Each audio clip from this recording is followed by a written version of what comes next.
kalimat itu seperti apa. Mungkin dari kalian mungkin ada yang belum ini ya, pernah mendengar yang namanya pelengkap. Jadi dia unsur yang dari pembelajaran waktu SD memang belum begitu dikenalin gitu. Unsurnya berhenti di 4 unsur, yaitu subjek, predikat, objek, dan keterangan. Nah, ini ada beberapa jenis kalimat berdasarkan unsurnya ya. Nah, di sini kalau kalian lihat ya, unsur-unsurnya ini dari Budi membaca, semua yang ada di depan, ini mayoritas ya. Jadi semua yang ada di depan itu adalah subjek, kecuali dia didahului oleh keterangan. Jadi di bagian depan ini, Budi, Budi, Budi, itu adalah subjek ya, sampai nama Budi doang ya. Untuk kalimat terakhir kita abaikan dulu. Jadi yang Budi ini kita sebut dia sebagai subjek. Nah, subjek ini adik-adik perlu tahu bahwa dia itu tidak melulu berbentuk manusia atau mungkin makhluk hidup gitu ya, tidak harus. Jadi ada konsep dia itu subjeknya berupa kata sifat atau barangkali dia berupa kata kerja. Misalnya kalimat bercerita menjadi hobinya akhir-akhir ini misalnya ya, bercerita menjadi. Nah, kata bercerita itu terletak di bagian depan, tapi dia bukan predikat, dia adalah subjek. Jadi dia disebut sebagai subjek ya. Oke, berikutnya ini kita sebut sebagai predikatnya. Ya, ini kita sebut sebagai predikatnya. Nah, predikatnya ini ciri-cirinya dia umumnya berisi kata berimbuhan. Nah, ini kata pertama dia berimbuhan me, ya. Kemudian yang terakhir ini berimbuhan ber. Beda imbuhan tapi dia tetap disebut sebagai predikat. Nah, keseluruhannya ini gitu ya, dari awal sampai membaca ini itu disebut sebagai kalimat inti. Jadi intinya hanya Budi membaca, kemudian Budi membacakan, Budi bermain. Belakangnya, ini ya saya kasih garis, belakangnya ini kita abaikan. Dia tidak masuk dalam kalimat inti. Kalau misalnya nemu soal seperti ini masih kalimat tunggal ya tatarannya ya. Kita coret saja ya. Belakang ini yang pertama, buku ini kita sebut sebagai objeknya, adik-adik ya. Yang saya warnai warna merah ini, pink ini adalah objeknya. Nah, yang saya warnai kuning ini adalah pelengkap. Jadi bukan objek. Dari dulu kalau waktu SD suka dibilang sama gurunya, kalau misalnya ada kalimat kemudian ada bermain, pasti belakangnya adalah objek. Mulai sekarang diubah ya persepsinya bahwa ini adalah pelengkap strukturnya. Terus yang di kamar, kemudian di kamar ini kita sebut sebagai keterangan ya. Dia disebut sebagai keterangan. Terus Kak, di kalimat yang panjang itu tuh, yang paling panjang dengan predikat membacakan, kenapa ada dua unsur, yang satu adik, yang satu buku gitu ya. Itu berfungsi sebagai apa? Jadi buku di sini berfungsi sebagai pelengkap. Jadi kedudukannya itu sama dengan bola. Oke. Kenapa dia punya dua unsur gitu Kak, objek sama pelengkap? Jadi kalimat yang dia itu diawali dengan dia mengandung predikat dengan kata membacakan gitu ya, atau misalnya menghargai. Jadi imbuhannya bisa pakai mekan dan mei, adik-adik. Kalau ada dua imbuhan itu dalam satu predikat, itu kita sebut dia sebagai kalimat dwi transitif, yang artinya dia punya dua unsur di belakang predikatnya, yaitu unsur objek dan unsur pelengkap. Kedua unsur ini tidak bisa saling bertukar, jadi dia selalu berurutan, objek dulu lalu pelengkap.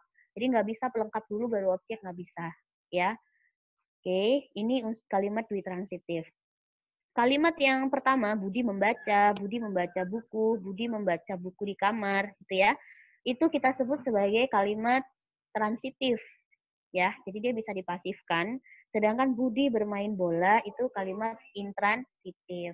Sederhananya begini, kalimat transitif itu disebut sebagai kalimat berobjek. Sementara kalimat intransitif, ada in-nya ya, itu disebut kalimat berpelengkap. Oke, itu bagian atasnya. Kemudian kita pindah ke kalimat paling bawahnya, ya, kalimat paling bawah. Di situ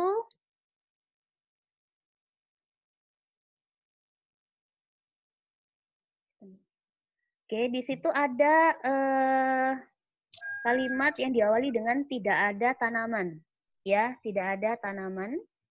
Nah, ini beda dengan struktur yang sebelumnya, Adik-adik. Kalau sebelumnya kan diawali dengan subjek, lalu diikuti predikat. Nah, yang ini enggak. Yang saya stabilo warna biru, ini kita sebut sebagai predikat. Jadi predikatnya duluan. Subjeknya itu terletak di belakangnya. Jadi dia berpola PS. Predikat dulu baru subjek. Untuk pola-pola seperti ini itu lebih sedikit dibanding pola yang subjek kemudian predikat. Jadi ya jadi nggak perlu khawatir. Umumnya dia berupa konteks kalimat yang tidak ada, tidak mungkin, gitu ya, yang diawali dengan kata-kata modal seperti tidak, belum, gitu. Jadi dia jumlahnya nggak terlalu banyak ya. Oke, ini adik-adik karena layar saya apa namanya lagi buka stream sharing. Jadi kalau adik-adik ada masalah, baiknya langsung menyampaikan lewat suara aja ya. Jadi langsung diinterupsi aja sayanya. Jadi nggak apa, jangan lewat chat karena nanti tidak terbaca oleh saya dengan cepat. Gitu ya. Oke. Clear ya untuk unsur kalimat. Kita pindah ke materi berikutnya. Nah, berikutnya ini adalah unsur keterangan. Jadi unsur keterangan ini itu ada ciri-cirinya, jadi dia mudah banget buat dikenali meskipun sepanjang apapun dia mengambil fungsi dalam sebuah kalimat. Oke, yang saya highlight warna kuning, ini adalah ciri-ciri untuk unsur keterangan. Jadi mudah banget ya buat dikenali. Kadang kalau misalnya ada konjungsi gitu ya, dia bisa berubah menjadi keterangan. Misal karena atau sebab, sehingga gitu ya. Ketika itu termasuk dalam fungsi keterangan. Nah, ini kalimat contoh kalimatnya ya. Kambing-kambing itu tewas di lapangan sepak bola tadi malam. Dia punya dua unsur keterangan di sini ya. Yang satu itu dikasih tanda di, kemudian yang kedua itu ada kata tadi. Ya, ini unsur keterangannya. Nah, yang dicoret itu bukan penandanya saja yang dicoret untuk menentukan kalimat inti, tapi satu paket gitu. Satu paket tuh gimana, Kak? Jadi satu paket tuh ini dicoret dari kata di sampai lapangan sepak bola. Tadi malam itu juga dicoret dari kata tadi sampai kata malam. Nah, ketemulah kalimat intinya, yaitu kambing-kambing itu tewas. Umumnya dalam kalimat inti itu, kalau misalnya ada konstruksi kata ulang seperti ini, kata kambing-kambing kan kata ulang ya, itu dia tidak di apa ya, dia tidak dimasukkan keduanya gitu, tidak diambil kambing-kambing, enggak, tapi hanya satu. Jadi kita coret kata kambing-kambing ya. Kata itu pun tidak perlu dimasukin. Jadi kalimat intinya hanyalah kambing tewas. Nah, ini logika dalam mengerjakan kalimat inti itu kalian ini ya, jangan berpikir bahwa Kak, kayaknya nggak logis deh ini kalimat intinya gitu. Jangan berpikir seperti itu ya.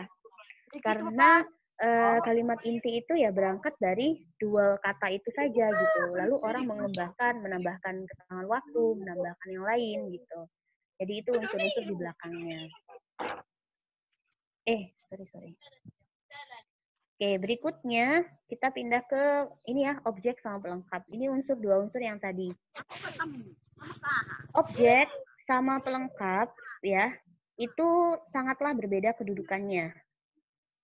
Objek sama pelengkap tuh kedudukannya sangat berbeda.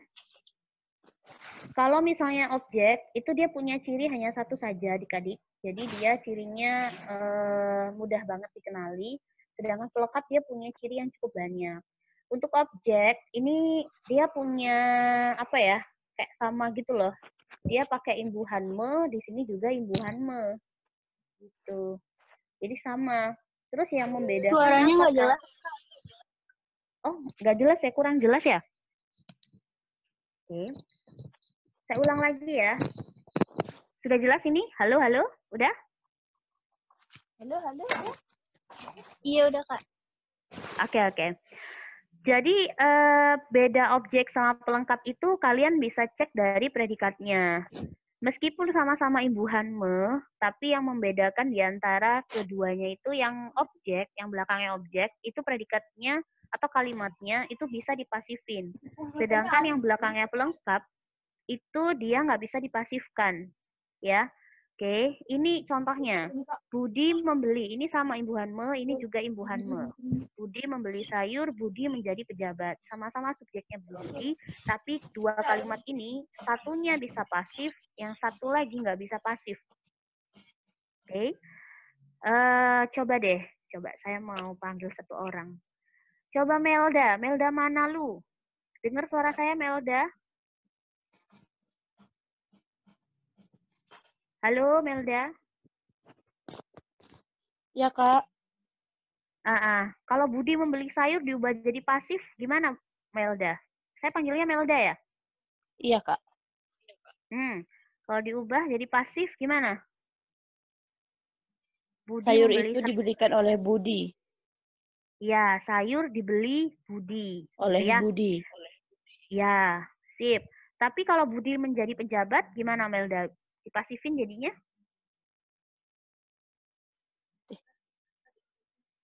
Gimana? Budi menjadi pejabat. Gimana tuh? Pejabat, Budi menduduki Budi dipilih. Tunggu, Kak. Nggak bisa ya? Nggak bisa kan? Jadi konteks Budi menjadi pejabat tuh nggak bisa dibalik menjadi pejabat jadi Budi. Itu nggak bisa. Kenapa? Karena dia tidak berterima, gitu ya. Dia tidak berterima dalam bahasa Indonesia, dia tidak berterima. Oleh karena itu, kalimat bentuk yang ibu harme yang dipelengkap ini, dia tidak bisa dipasifkan. Oleh karena itu, dia kita sebut sebagai kalimat berpelengkap, bukan kalimat berobjek ya. Jadi pejabat ini sebagai, saya highlight kata pejabat ini sebagai pelengkap ya. Sedangkan sayur gitu ya, ini berfungsi sebagai objeknya ya. Dia berfungsi sebagai objek. Oke. Berikutnya, ciri yang berikutnya, kalau dia belakangnya pelengkap, itu pasti dia berimbuhan ber, adik-adik ya. Itu coba dicek dia berimbuhan ber. Maka kalau ketemu semua predikat yang berimbuhan ber, langsung vonis itu adalah kalimat berpelengkap. Terus yang berikutnya kata kerja aus. Ini kata kerja yang sering banget kita pakai ya di mana-mana. Saat ini apalagi waktu WFH ya. Tidur, duduk, makan, minum, bangun gitu. Budi itu disebut sebagai kata kerja aus. Maksudnya kenapa kok aus, Kak? Jadi aus tuh menandakan bahwa kata itu sudah berfungsi sebagai kata kerja meskipun dia tidak dilengkapi oleh verba, dia tidak dilengkapi oleh imbuhan. Kalau misalnya kan biasanya kalau kita mau bikin kata kerja, misalnya kata batu ya, kita mau jadiin dia sebagai kata kerja. Udah kita tambah tuh pakai imbuhan menjadi membatu. Nah beda kalau kata duduk gitu ya, itu sudah sebagai kata kerja, nggak perlu kita tambah imbuhan bahkan tidak berterima imbuhan ya, menduduk tuh nggak bisa. Tapi kalau menduduki itu bisa. Jadi imbuhannya berbeda ya. Oke. Selanjutnya